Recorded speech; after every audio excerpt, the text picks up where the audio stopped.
Sahabat Lentera Sabda yang terkasih, kita jumpa lagi hari ini Selasa 26 Maret 2024. Kita memasuki Pekan Suci. Sebentar lagi kita akan memasuki Trihari Suci. Renungan kita ambil dari Injil Yohanes bab 13 ayat 21 sampai dengan ayat 33, dilanjutkan ayat 36 sampai dengan 38. Tak kenal maka tak sayang. Sahabat Lentera Sabda yang terkasih, kita tahu bahwa misi Tuhan kita Yesus Kristus adalah menyelamatkan umat manusia di dunia ini. Oleh karena itu, Yesus melibatkan banyak orang dalam menjalankan misinya ini, supaya semakin mudah tercapai. Dan orang-orang yang dilibatkan itu termasuk juga 12 rasul atau para murid.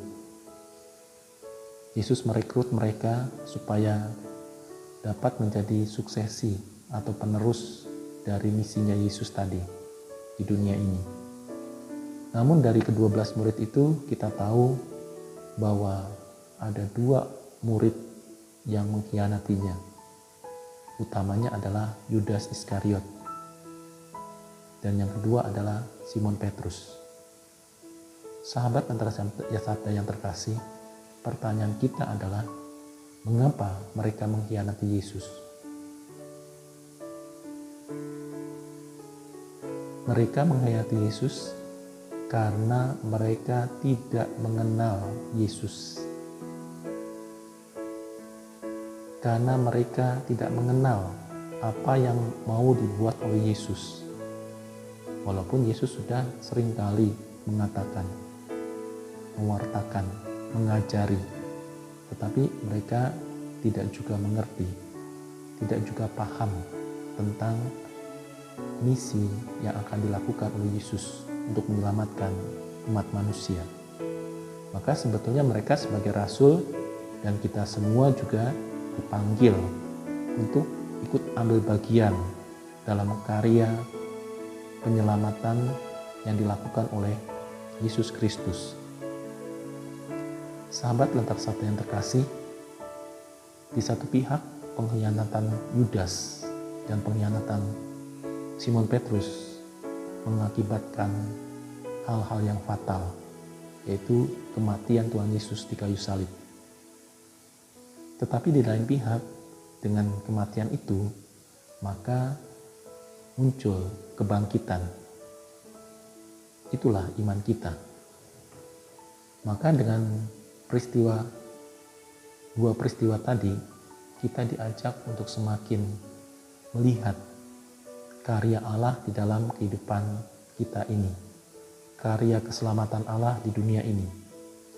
Ada banyak orang dilibatkan dalam karya keselamatan itu sampai hari ini, termasuk kita semua umat beriman.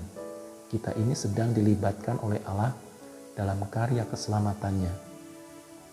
Bahkan juga Allah mempunyai target, jangan ada satu orang pun yang binasa. Itulah targetnya. Artinya jangan sampai ada orang yang menderita, yang binasa karena tidak mendapatkan pewartaan atau tidak mendapatkan karya keselamatan yang diwartakan oleh Tuhan Yesus melalui para murid. Sahabat Lentera Sabda yang terkasih, maka pertama-tama kita mesti memahami melalui ajaran gereja, melalui kitab suci, melalui tradisi-tradisi iman yang kita hayati selama ini, bahwa dari semuanya itu Tuhan menginginkan semua orang itu selamat. Jangan sampai ada orang yang binasa. Bahkan kita tahu Simon Petrus yang sudah mengkhianati Tuhan Yesus pun masih diberi pengampunan. Masih juga dipakai oleh Tuhan Yesus untuk menyelamatkan.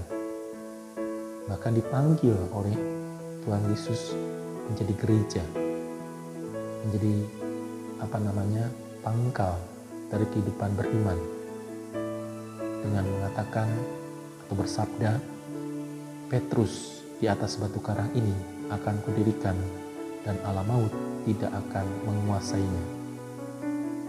Sahabat Lentera Satu yang terkasih, dengan itu kita melihat bahwa kemurahan Tuhan tidak terbatas.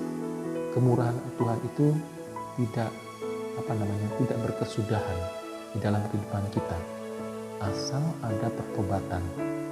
Ketika Petrus bertobat, maka dia juga tetap diperhitungkan sebagai rasul, bahkan juga diangkat menjadi rasul yang utama, penerus gereja, bahkan dipercayakan umat Allah ini, orang-orang beriman kepada Petrus.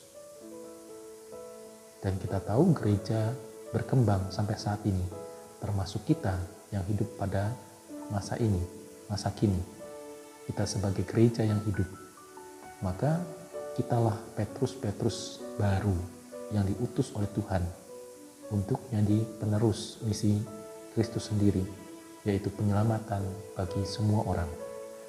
Maka kita diharapkan menyediakan diri dan bersedia diutus supaya jiwa-jiwa memperoleh keselamatan.